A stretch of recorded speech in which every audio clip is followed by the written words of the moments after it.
Unë nuk jam këtu për t'i zëvendësuar njerëzit, por për t'i ndihmuar ata। মাসখানেক আগে বিশ্বের প্রথম AI মন্ত্রী ডিএলাকে নিয়োগ দিয়ে চমকে দিয়েছিল আলবেনিয়া। দেশটির প্রধানমন্ত্রী এডি রামা জানিয়েছেন ডিএলা নাকি গর্ভবতী। শুধু তাই নয়, তাদের মন্ত্রীর গর্ভে ৮৩টি শিশু রয়েছে বলেও জানিয়েছেন তিনি।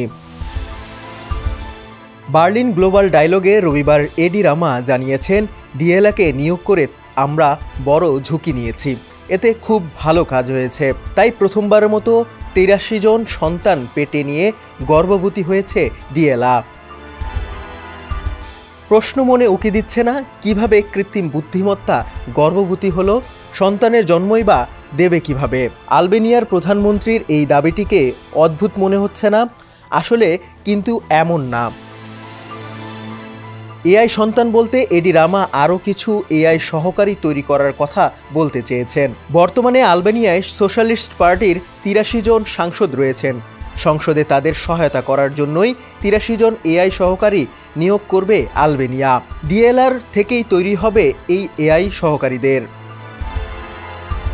এডি রামা জানিয়েছেন, সংসদে যা কিছু ঘটবে তা রেকর্ড করবে এই এআই সহকারীরা। সাংসদরা যে সকল আলোচনা বা ঘটনা মিস করে যাবেন, তাদের সেই আলোচনা বা ঘটনা জানিয়ে দিবে এই সহকারীরা। রামা বলেছেন, এই শিশুদের কাছে তাদের মায়ের জ্ঞান থাকবে, অর্থাৎ ডিএলা যা জানবে তা এই এআই সহকারীরাও জানবে। রামা বলছেন, ধরুন কফি খেতে গেলেন এবং কাজে ফিরে আসতে ভুলে গেলেন।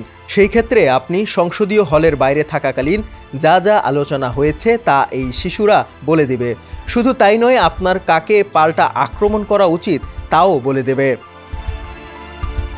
২০২৬ সালের শেষ নাগাদ এই এআই সিস্টেম সম্পূর্ণরূপে কার্যকর হবে বলে আশা এডি রামার। ডেস্ক রিপোর্ট, সমকাল।